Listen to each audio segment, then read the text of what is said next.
শুরু করছি পরম করুণাময় সৃষ্টিকর্তা আল্লাহ পাকের নামে। শরতের এই মধ্যাহ্নে তারুণ্য দীপ্ত কৈশোর পেরোনো আমার উচ্চ মাধ্যমিক প্রথম বর্ষের শিক্ষার্থীদের সুস্বাগতম।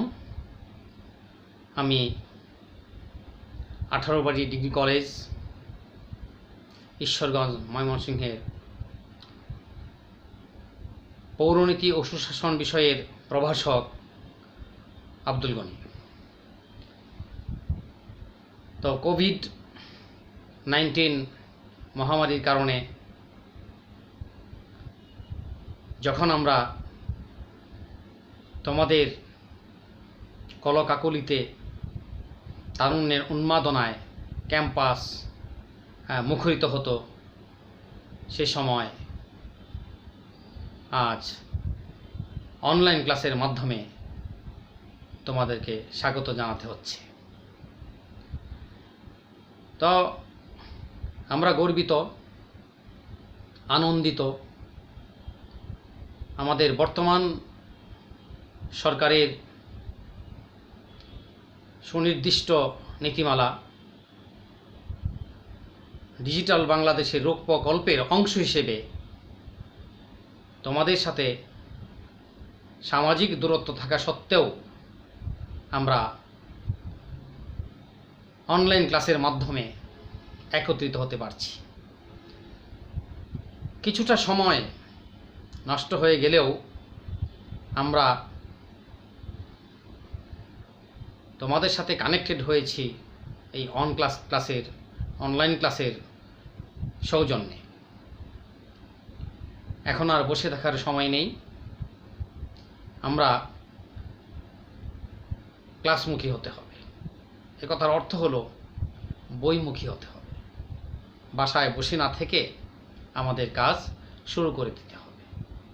কতটুকু সময় নষ্ট হয়েছে সেটা বিবেচ্য বিষয় নয়, অতীত নিয়ে হাহুতাশ নয়, বরং আমরা সামনের দিকে দীপ্ত পদক্ষেপে এগিয়ে যাব অনুশীলনের মাধ্যমে। তো প্রথমেই আমি বলে নিই, তোমরা পৌরনীতি ও সুশাসনের কিছু বই সংগ্রহ করে ফেলবে। আমাদের বাংলা মিডিয়ামের অনেকগুলো বই মার্কেটে পাওয়া যায়, তোমরা সংগ্রহ করতে পারো।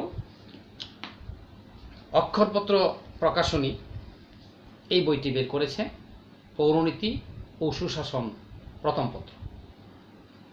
তাছাড়া মোজাম্মেল হক স্যারের এই বইটিও তোমরা সংগ্রহ করতে পারো, মার্কেটে এটিও অ্যাভেলেবল পাওয়া যায়, তোমরা এটাও দেখতে পারো। এছাড়া রয়েছে আনোয়ারুল হক স্যারের পুঁথিনিলয় থেকে প্রকাশিত এই বইটি, এটাও তোমরা দেখতে পারো। এছাড়া রয়েছে ইউনুস আলী দেওয়ান স্যারের এই বইটিও মার্কেটে পাওয়া যায়, পূর্বদেশ পাবলিকেশনস এই বইটি বের করেছে। তো সবগুলো বই ভালো, তোমরা তোমাদের প্রয়োজন মতো বইগুলো সংগ্রহ করে নেবে এবং বাসায় পড়াশোনা শুরু করে দেবে। তো পৌরনীতি ও সুশাসন এই যে বিষয়টি আছে, এই বিষয়টির জনক কে? এরিস্টটল একটি কথা বলেছেন যে শিক্ষা বলতে আমরা কি বুঝি? মিথ্যার অপনোদন এবং সত্যের প্রতিষ্ঠাই হচ্ছে শিক্ষা। কি বলেছি? মিথ্যার অপনোদন এবং সত্যের প্রতিষ্ঠাই হচ্ছে শিক্ষা। অর্থাৎ আমরা যা কিছু ভুল জানি বা যা আমাদের অজানা, সেখান থেকে বেরিয়ে আসতে হবে, সত্য সঠিক পথে আসতে হবে, সেটাই হচ্ছে শিক্ষা। তো দেখো, আমাদের ধর্মেও বলা হয়েছে যে দোলনা থেকে কবর পর্যন্ত শিক্ষা গ্রহণ করো, দোলনা থেকে কবর পর্যন্ত শিক্ষা গ্রহণ করো। আবার শিক্ষার উদ্দেশ্যে সুদূর চীন দেশে চলে যাও। কথাগুলোকে বুঝতেছো? অর্থাৎ শিক্ষার জন্য আমরা আমাদের শ্রম বিনিয়োগ করব, আমাদের পরিশ্রমটাকে আমাদের কাজে লাগাও। ছাত্রনং অধ্যয়ন তপ, কি তপস্যাটাই হবে আমাদের অধ্যয়ন করা। তো আরেকটি বিষয়, আমরা জানি আমাদের যে শিক্ষা ব্যবস্থাটা পরিচালিত হচ্ছে, ধাপে ধাপে উন্নীত হচ্ছে, উপরের দিকে আমরা যাচ্ছি। সময়ের পরিবর্তনে শিক্ষা ব্যবস্থার বিভিন্ন পরিবর্তনের মাধ্যমে আমরা ধীরে ধীরে উন্নতির দিকে ধাবিত হচ্ছি। আজকে দেখো আমাদের সরকারি প্রাথমিক বিদ্যালয়ের পাশাপাশি কিন্ডারগার্টেন শিক্ষা ব্যবস্থাও চালু হয়েছে এবং সরকার সেগুলোকে স্বীকৃতিও দিয়েছেন। এই যে কিন্ডারগার্টেন শিক্ষা ব্যবস্থা, সেটা কিভাবে আসছে? জার্মান শিক্ষাবিদ ফ্রয়েবল, নাম শুনেছ? জার্মান শিক্ষাবিদ ফ্রয়েবল এই কিন্ডারগার্টেন শিক্ষা ব্যবস্থার জনক। অক্সফোর্ড ডিকশনারিতে বলা হয়েছে, kindergarten, what is kindergarten? Kindergarten is a school of very young children. Froebel বলেছেন, learn from nature, not from books. Learn from nature, not from books. আবার আমাদের মাধ্যমিক লেভেল থেকে এসে বর্তমানে উচ্চ মাধ্যমিক, আমাদের আরেকটি ধাপে এখন আমরা পড়াশোনা করি। মুখস্থ বিদ্যার হাত থেকে বের করার জন্য, অর্থাৎ না জেনে মুখস্থ করা, গলাধঃকরণ করার হাত থেকে বের করার জন্যে আমরা আমেরিকা যুক্তরাষ্ট্রের একজন শিক্ষাবিদ, যার নাম হচ্ছে বেঞ্জামিন ব্লুম। কি বলেছি? আমেরিকা যুক্তরাষ্ট্রের শিক্ষাবিদ বেঞ্জামিন ব্লুম, তিনি ক্রিয়েটিভ কোশ্চেনের অবতারণা করেছেন। তাকে বলা হয় ক্রিয়েটিভ কোশ্চেনের জনক। তিনি বলেছেন যে কোমলমতি শিক্ষার্থীদেরকে সৃজনশীল, সৃষ্টিশীল মানসিকতা ক্রিয়েটের লক্ষ্যে এই ক্রিয়েটিভ কোশ্চেন। তিনি 6 ধরনের ক্রিয়েটিভ কোশ্চেনের কথা বলেছেন। কয় ধরনের? 6 ধরনের। জ্ঞানমূলক, অনুধাবনমূলক, প্রয়োগমূলক, সংশ্লেষণমূলক, বিশ্লেষণমূলক এবং মূল্যায়নমূলক। সংক্ষেপে বলছি, আমাদের বাংলাদেশে এসে বিভিন্ন শিক্ষাবিদ এটা নিয়ে গবেষণা করেছেন। ফাইনালি অধ্যাপক আবদুল্লাহ আবু সাইদ, কে বলেছি? ফাইনালি অধ্যাপক আবদুল্লাহ আবু সাইদ আমাদের শিক্ষা ব্যবস্থার জন্যে সৃজনশীল প্রশ্নের যে অবতারণা করেন, সেটাকে তিনি করেছেন 4 প্রকার হবে। কীরকম? জ্ঞানমূলক, অনুধাবনমূলক, প্রয়োগমূলক এবং উচ্চতর দক্ষতামূলক। বেঞ্জামিন ব্লুমের সংশ্লেষণমূলক, বিশ্লেষণমূলক এবং মূল্যায়নমূলক, এটাকে একীভূত করে আমাদের দেশে এসে করা হয়েছে কি? উচ্চতর দক্ষতামূলক। উচ্চতর দক্ষতামূলক, এই 4 প্রকারে একটা ছোট্ট গল্পের মাধ্যমে তোমাদেরকে বোঝানোর চেষ্টা করছি। তোমাদের 3 বন্ধুকে আমি একটা একই কাজ দায়িত্ব দিচ্ছি, কিন্তু আলাদা আলাদাভাবে। যেমন মনে করো তোমরা 3 বন্ধু, রহিম, করিম এবং মতিন। রহিমকে বললাম যাও এই চিঠিটা ফেলে দিয়ে আসো। অনুরূপভাবে করিমকে, অনুরূপভাবে মতিনকে। 3 জনেই কাজটুকু সুন্দরভাবে করেছে, আলাদা আলাদাভাবে। এখন প্রশ্ন করছি, কিভাবে? রহিম, কাজটি কিভাবে করেছো? যেহেতু অ্যাজ এ টিচার তোমাকে আমি দায়িত্ব দিয়েছি, কারো কিন্তু আন্তরিকতার কোনো ঘাটতি নেই। ঘাটতি একটা জায়গায় আছে, কি সেটা দেখো। রহিম বলল, জি স্যার, চিঠিটা আমাদের কলেজের পাশের যে ড্রেনটা আছে, যেটা নদীতে সংযোগ, সবসময় পানি প্রবাহিত হচ্ছে, ছেড়ে দিয়েছি, ফেলে দিয়েছি। করিম বলল, স্যার, চিঠিটা নিয়ে পোস্ট অফিসে গিয়েছি, ডাকবাক্সে রেখে দিয়েছি। মতিন বলল, স্যার, চিঠিটা নিয়ে পোস্ট অফিসে গিয়েছি, খামের উপরে আপনি প্রাপকের অ্যাড্রেস এবং প্রেরকের অ্যাড্রেস সঠিকভাবে লিখেছেন কিনা দেখেছি, তারপর ডাক টিকিট লাগানো হয়েছে কিনা দেখেছি, তারপর ডাকবাক্সে রেখেছি। সঠিক কাজ কারটা হলো? হ্যাঁ, মতিনের কাজটা সঠিক হয়েছে। 3 জনকে কিন্তু একই বাক্য ব্যবহার করেছি, প্রয়োগ করেছি, চিঠিটা ফেলে দিয়ে আসো। এই ফেলে দেওয়া যে ড্রেনে ফেলে দেওয়া নয়, সেই উপলব্ধিটা কার ছিল? হ্যাঁ, আংশিক ছিল করিমের, ফাইন সবচেয়ে ভালো অবস্থান ছিল মতিনের। অর্থাৎ কোনো বিষয় সম্পর্কে আমাদের সঠিক ধারণা আসতে হবে। ওই যে বললাম জ্ঞানমূলক, কোনো বিষয় সম্পর্কে জ্ঞান থাকতে হবে। যখন কোনো বিষয় সম্পর্কে আমাদের জ্ঞান হবে, তখনই না আমরা সেটাকে নিয়ে কি করতে হবে সেটা বুঝতে পারবো, এই অনুধাবনগুলো। এবং বুঝতে পারার পর সেটা আমরা প্রয়োগ করতে পারবো, ব্যবহার। এখন কিভাবে ব্যবহার করব, সেই ব্যবহারের যে সৃষ্টিশীলতা, সেটা হচ্ছে একজন প্রয়োগকারী, ব্যবহারকারী। তো এইভাবে মূলত আসে। এখন আমাদের সময় এসে তোমার সৃজনশীল প্রশ্নগুলো এভাবেই করা হয়েছে যে তোমাকে একটা উদ্দীপক দেওয়া হচ্ছে। সেই উদ্দীপকটার কাজ কি? উদ্দীপনার সৃষ্টি করা। আমরা গায়ে একটা চিমটি কাটলাম, সেই চিমটিটা উপলব্ধিটা কোথায় আসে? ব্রেন সেটাকে ডেলিভার্ড করে, আমরা আওয়াজ দিই উফ, তাই না? তাহলে উদ্দীপকটা তোমাকে সেভাবে উদ্দীপনার সৃষ্টি করবে, তোমাকে টোক্কা দিয়ে ছেড়ে দিবে এবং সেটা তোমাকে বাস্তবায়ন করতে হবে। পুকুরে একটা ঢিল যদি ছুড়ি, সেই ঢিলটা কি হয়? প্রথমে ছোট্ট একটা ধ্বনির মতো, হ্যাঁ, ঢেউয়ের মতো সৃষ্টি হয়, আস্তে আস্তে আস্তে আস্তে সেটা কিনারা পর্যন্ত চলে অনেক ব্যাপক হয়ে যায়। তাহলে এই উদ্দীপকটা তোমার জ্ঞানের প্রসারতাকে তেমনিভাবে ব্যাপক থেকে ব্যাপকতর করবে। যে যত বেশি অনুশীলন করবে, যত বেশি ব্রেনটাকে খাটাবে, যত বেশি চিন্তন দক্ষতা বৃদ্ধি করবে, তোমার সৃজনশীল প্রশ্নের দক্ষতা তত বৃদ্ধি পাবে। তো আমাদের পৌরনীতি ও সুশাসনের যে জনক এরিস্টটল একটি কথা বলছেন, man is by birth and nature selfish and egoistic. মানুষ জন্মগত এবং প্রকৃতিগতভাবেই কি স্বার্থপর এবং আত্মকেন্দ্রিক। মানুষের এই যে স্বার্থপরতা তার জন্মলগ্ন থেকে, কিভাবে? একটি শিশু ভূমিষ্ঠ হওয়ার পর চিৎকার করে কেঁদে ওঠে, তাই না? পৌরনীতির পরিভাষায় যদি বলি, সেটা কি? তার মায়ের কষ্ট হয়েছে, হ্যাঁ, 10 মাস ধারণ করে তারপর পৃথিবীতে এনেছে, মায়ের কষ্ট থেকে সে কান্না করেছে, তাই না? সেটা কেন করেছে? সে জানান দিয়েছে আমি এসেছি, আমি ক্ষুধার্ত, খাবার দাও। মধু দিয়ে তাকে আমরা আপ্যায়ন করি, তারপরেও কান্না করি। এই কান্নার অর্থ কি মায়ের জন্য? এটাও না, সেই স্বার্থপরতা। সেটা কি? পৌরনীতির পরিভাষায়, আমরা অন্য কোনোভাবে নিব না। হ্যাঁ, সেটা কি?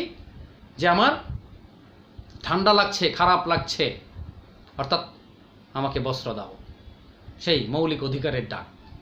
তারপর কিছুক্ষণ পর আবার কাঁদে। এবার কি?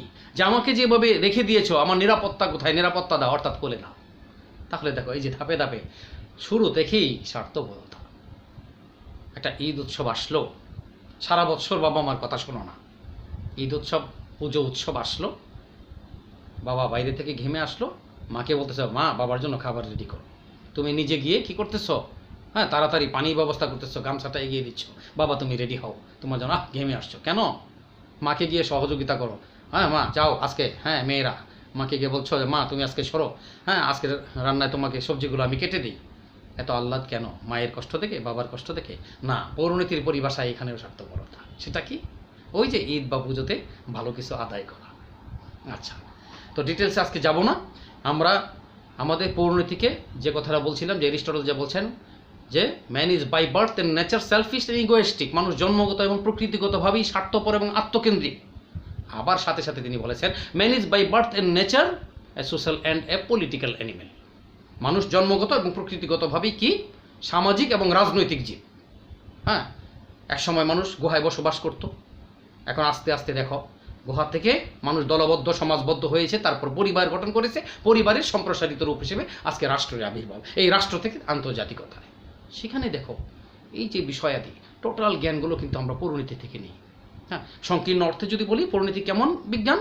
পরিণতি হচ্ছে কি অধিকার এবং কর্তব্য সংক্রান্ত বিজ্ঞান।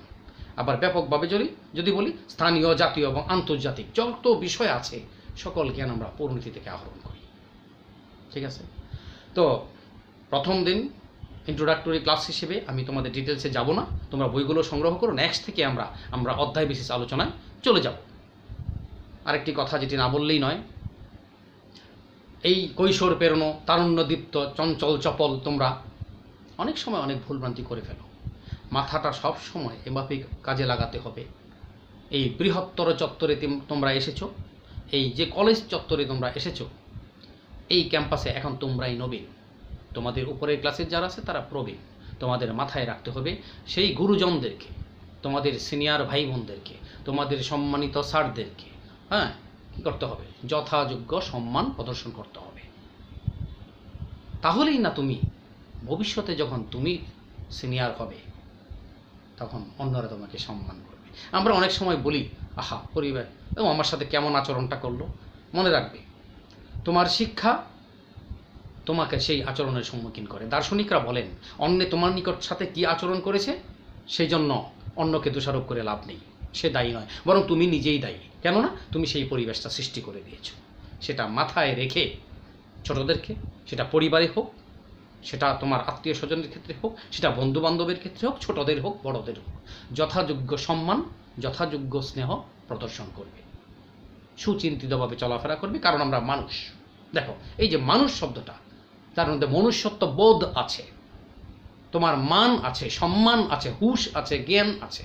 এই মান এবং হুশ, সম্মান এবং জ্ঞান, এই দুটোর সংমিশ্রণই কিন্তু মানুষ। তা না হলে কিন্তু সেই দুপেয়ে জন্তু।